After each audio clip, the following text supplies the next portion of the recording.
Senator آپ کھڑے ہو گئے کہ جس نے کہا کہ میں ایکسٹینشن کے حق میں ووٹ نہیں دوں گا، کیا واقعات تھے اس وقت؟ پریشر آیا؟ آپ نے کہا کہ ظاہر سیاسی جماعتیں ڈائریکشن دیتی ہیں اپنے سینیٹرز کو کہ آپ نے یہ یس کرنا ہے اور یہ نو کرنا ہے. جماعت اسلامی نے آپ کو کوئی ڈائریکشن دی؟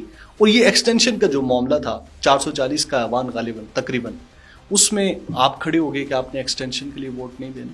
دیکھیں، جب جنرل ریٹائر ہو جاتا ہے تو ہر کوئی اس کے اوپر پھر تنقید کرتا ہے اور ہر کوئی اس کے خلاف بولتا ہے. کمال تو یہ ہے کہ جب وہ وردی میں ہو اور اس کے ہاتھ میں ڈنڈا ہو تب آپ اس کے سامنے کلمہ حق کہیں.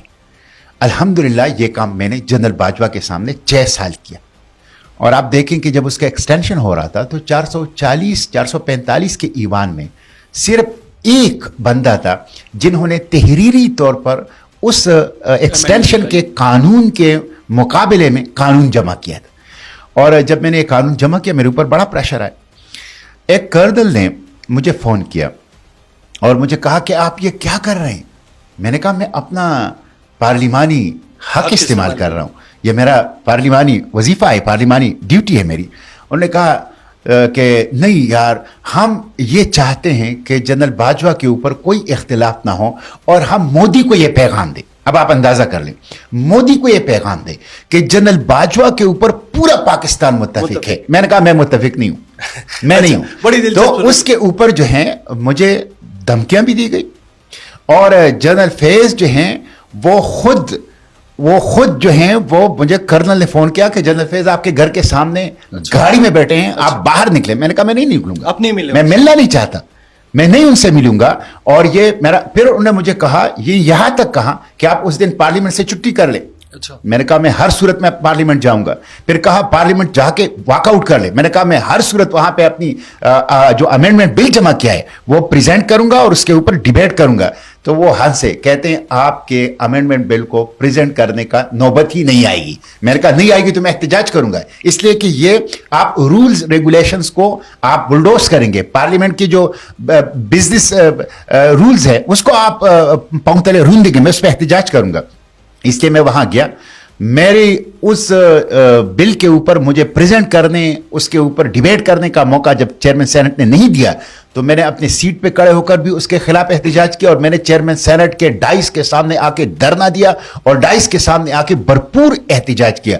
اگرچہ جب میں وہاں احتجاج کر رہا تھا تو پاکستان ٹیلی ویژن میرا چہرہ نہیں دکھا رہا تھا، اور جب میں اس قانون کے اوپر زور سے نو کہتا تھا تو پاکستان ٹیلی ویژن میری آواز کو میوٹ کر لیتا تھا. لیکن الحمدللہ میں نے جبر کا بھی مقابلہ کیا، دھمکیوں کا بھی مقابلہ کیا، لالچ کا بھی مقابلہ کیا، اور اپنی ایمان اور ضمیر کے مطابق 6 سال پاکستان کی پارلیمنٹ میں دستور کا، بشری حقوق کا، عوام کا، اسلام کا اور پاکستان کا جو مقدمہ ہے وہ لڑا. بتائیے سینیٹر صاحب کہ آپ ایک بہت مشہور آپ کی تقریر ہے، ڈیبیٹ ہے، بلکہ معاف کرنے کا اختیار جو ہے، بخشش کا اختیار، وہ اللہ کی ذات کے پاس ہے. بطور مسلمان ہم یہ سمجھتے ہیں کہ اللہ تعالیٰ سب کو معاف کرے. آپ نے جنرل پرویز مشرف کی دعا کی مخالفت کی، ایک آدمی فوت ہو گیا اور آپ نے دعائیں مغفرت نہیں کی اس کے لیے. یہ بڑا دلچسپ ایک بات ہے. صبح جب میں جا رہا تھا سینٹ کے اجلاس تو اخبار میں خبر آ چکی تھی کہ جنرل پرویز مشرف فوت ہو چکے. میرے دل میں آیا کہ میں اس دن نہ ہی جاؤں، اس لیے کہ وہ صدر رہ چکے ہیں، چیف آف آرمی سٹاف رہ چکے ہیں، ان کے لیے فاتحہ ہوگی. اور میں نہیں چاہتا تھا کہ انہوں نے جو مظالم کیے، بگٹی کو شہید کر دیا، بلوچستان میں جو آگ لگی ہے اس نے لگائی، خیبر پختونخوا میں جو آگ لگی ہے، 400 ڈرون حملے، بلا تفریق بچوں، خواتین، بوڑھوں، انوسنٹ نان کمبیٹنٹ پختونوں کو قتل کیا. تو یہ سب اس کی وجہ سے ڈاکٹر عافیہ، قوم کی مظلوم حافظ قرآن بیٹی کو چند $1000 کے عوض جو ہیں اور قوم کے بیٹوں کو چند $1000 کے عوض فروخت کر دیا، پاکستان کو غلام بنا دیا، پاکستان کے وجود کے گرد امریکی غلامی کی زنجیریں کھینچ دی. تو میں نہیں چاہتا تھا کہ میں اس کے لیے پارلیمنٹ میں دعا کروں، لیکن پھر میں نے سوچا کہ مجھے جانا چاہیے اور مجھے اس کو ریزسٹ کرنا چاہیے. اس لیے میں گیا اور میری دلیل یہ تھی کہ دیکھیں میں نے وہاں اس وقت تقریر جو کی اس میں بھی کہا کہ دیکھیں پارلیمنٹ میں جب آپ کسی کے لیے دعا کرتے ہیں تو یہ صرف بخشش کی دعا نہیں ہوتی، یہ ایک اسٹیٹ اور پبلک آنر ہوتا ہے. پارلیمنٹ کی طرف سے ایک عزت و توقیر و تکریم ہوتی ہے جس کا کم از کم وہ شخص مستحق نہیں ہے جس نے 2 دفعہ اس پارلیمنٹ کو جس آئین کے تحت یہ پارلیمنٹ بنائے اس آئین کو پاؤں تلے روندا. اس نے شبخون مارا عدلیہ کے اوپر. اس نے اس پارلیمنٹ کو تالے لگا دیے. اس نے پاکستان کے لیے ایسے مسائل پیدا کیے جس سے ابھی تک پاکستان نہیں نکل سکا. اس لیے اگر کوئی اس سے محبت کرتا ہے تو اپنے گھر میں ان کے لیے خیرات کریں, ان کے لیے آپ دیگے پکوائیں, اس کے لیے فاتحہ کے پروگرامات کریں. لیکن پارلیمنٹ کسی کی جاگیر نہیں ہے, پارلیمنٹ عوام کا ہے اور پارلیمنٹ ایک دستور کے مطابق چل رہا ہے. اس لیے اس پارلیمنٹ میں اس شخص کے لیے دعا اور ان کو اسٹیٹ آنر دینا, تکریم دینا, توقیر دینا, عزت دینا, آنر دینا نہیں ہوگا جس نے اس پارلیمنٹ کو تالے لگائیں. اس لیے میں نے مخالفت کی اور الحمدللہ وہ یہ ایک میسج گیا کہ جو لوگ پارلیمنٹ کے ساتھ کھیلتے ہیں, دستور کے ساتھ کھیلتے ہیں, اپنے اقتدار کے نشے میں بشری حقوق کے ساتھ کھیلتے ہیں, ان کے لیے پھر پاکستان کی پارلیمنٹ میں دعا نہیں ہوگی. اس کو پھر لوگ جو ہیں وہ عزت و توقیر اور تکریم نہیں دیں گے. اچھا یہ بتائیے, بہت آپ کو وائبرنٹ ہم نے پایا, ووکل استعمال کرتے تھے آپ, کوئی موقع جانے نہیں دیتے تھے, لیکن ہم نے دیکھا کہ سانحہ ایک ہوتا ہے بارکھان کے حوالے سے, بہت آپ نے سینٹ میں بات کی, آپ نے پریس میں بات کی. ایک سینیٹر کی بات, اس کی ویلیو نہیں ہے, کوئی نہیں سنتا اور آپ کو پھر مجبوراً کوئٹہ جانا پڑا. تو یہاں عام آدمی کی بات کون سنے؟ یہ بات بالکل ٹھیک ہے. بارکھان کا واقعہ جو ہے وہ ایک ایسا سیاہ پہلو ہے ہمارے سماج کا اور ہماری حکومتوں کا کہ جس میں دکھ ہوتا ہے. آپ کو پتہ ہے کہ 5-6 سال ایک ماں اپنے بیٹوں اور ایک بیٹی کے ساتھ جو ہیں وہ ایک صوبائی وزیر کے پرائیویٹ جیل میں رہا, پرائیویٹ جیل میں. اور جب میں نے اس ایشو کو اٹھایا تو پورے پارلیمنٹ, پورے سینٹ میں پین ڈراپ سائلنٹ, خوف. اور کسی نے رسپانس نہیں دیا, کسی نے رسپانس نہیں دیا. وہ پروونشل کیبنٹ کا ممبر تھا اور میرے خیال میں آج کل بھی صوبائی کابینہ کا ممبر ہوگا. حالانکہ جو موجودہ وزیر اعلیٰ ہیں بگٹی صاحب بلوچستان کے, انہوں نے اجلاس کے بعد مجھے تحسین بھی کی اور مجھے انہوں نے ایک طرح سے حوصلہ افزائی بھی کی کہ آپ نے یہ کام کیا. لیکن ہو سکتا ہے وہ آج بھی, اس لیے کہ وہ اسٹیبلشمنٹ کا آنکھوں کا تارا ہے اور وہ چہیتا ہے.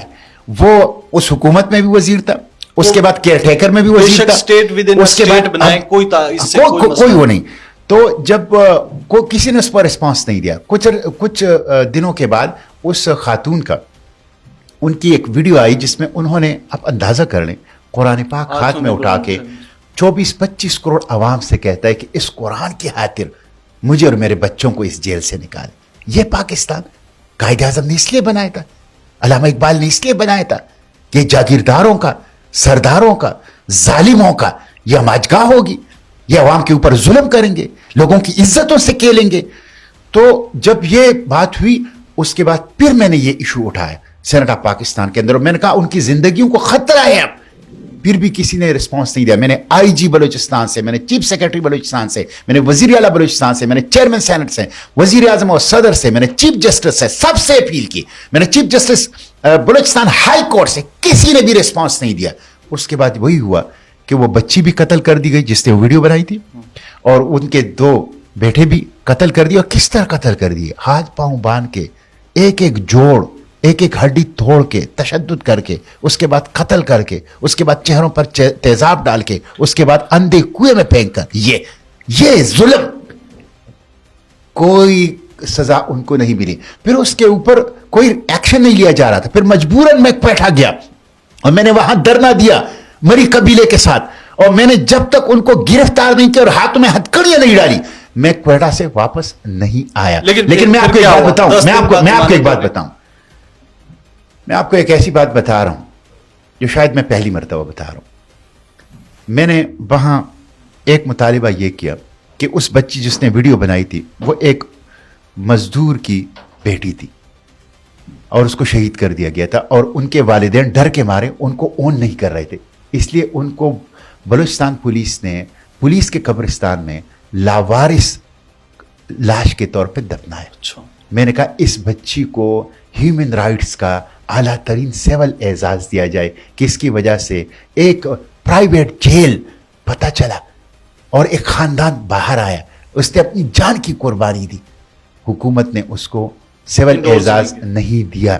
اچھا, پھر وہاں جب میں سینٹ کی اسٹینڈنگ کمیٹی میں اس ایشو کو اٹھا رہا تھا تو آپ کو پتہ ہے مجھے آئی جی پی نے ایک دفعہ کیا کہا, مجھے ان کی ماں نے کہا, اور یہ مجھے بہت دکھ کے ساتھ یہ بات میں کر رہا ہوں, مجھے ان کی ماں نے کہا کہ یہ بچی جو ہمارے ساتھ تھی یہ چھوٹی تھی جب جیل میں گئی, کوئی 8-9 سال کی تھی, جب واپس آئی تو بالغ ہو چکی. تو مجھے ان کی والدہ نے کہا کہ ایک دن ان کے والد آتے تھے ایک رات اور اس بچی کو اٹھا کے لے جاتے, اور دوسری رات ان کے بیٹے آتے تھے اس بچی کو اٹھائے. میں نے ان سے کہا کہ اس کے اوپر ریپ کا FIR درج کرو, ریپ کا FIR درج کرو. تو مجھے آپ کو پتہ ہے آئی جی بلوچستان نے کیا کہا, کہتے ہیں کہ یہ سینیٹر صاحب ریپ نہیں تھا, یہ سیکشول انٹرکورس تھا. گویا یہ باہمی رضا. میں نے کہا وہ بچی تھی, وہ پرائیویٹ جیل, شرم نہیں آتی ان لوگوں کو. یہ ہماری پولیس کیا کرتی ہے, یہ غلام ہیں, یہ نوکر ہیں جاگیرداروں کے, سرمایہ داروں کے, ظالموں کے, استحصالی طبقے کے, اور یہ شریک ہے عوام کے اوپر اس ظلم میں. تو یہ اس ظلم میں عوام سے کہتا ہوں کہ ہمارے اس معاشرے میں بہت ظلم ہے, اس معاشرے میں بہت درد ہے. اس ظلم اور اس درد کے خلاف اٹھو, ان ظالموں کے خلاف اٹھو اور اس کے خلاف آواز اٹھاؤ. دیکھیں آپ آواز اٹھائیں گے تو تبدیلی بھی آئے گی. اس کے بعد ہوا یہ کہ وہ خاندان باہر آئے, اور اس کے بعد میں نے سینیٹ آف پاکستان سے پرائیویٹ جیل کے خلاف قانون پاس کر لیا. پہلی مرتبہ پاکستان کی تاریخ میں پرائیویٹ جیل کے خلاف قانون پاس ہو گیا سینیٹ آف پاکستان سے. لیکن وہ قومی اسمبلی سے پاس نہیں ہوا, وہ سینٹ سے پاس ہو گیا, اور وہ اسی طرح پڑا ہوا ہے پارلیمنٹ میں, اسے قومی اسمبلی سے پاس کرنے کی کوئی ہمت نہیں کر رہا.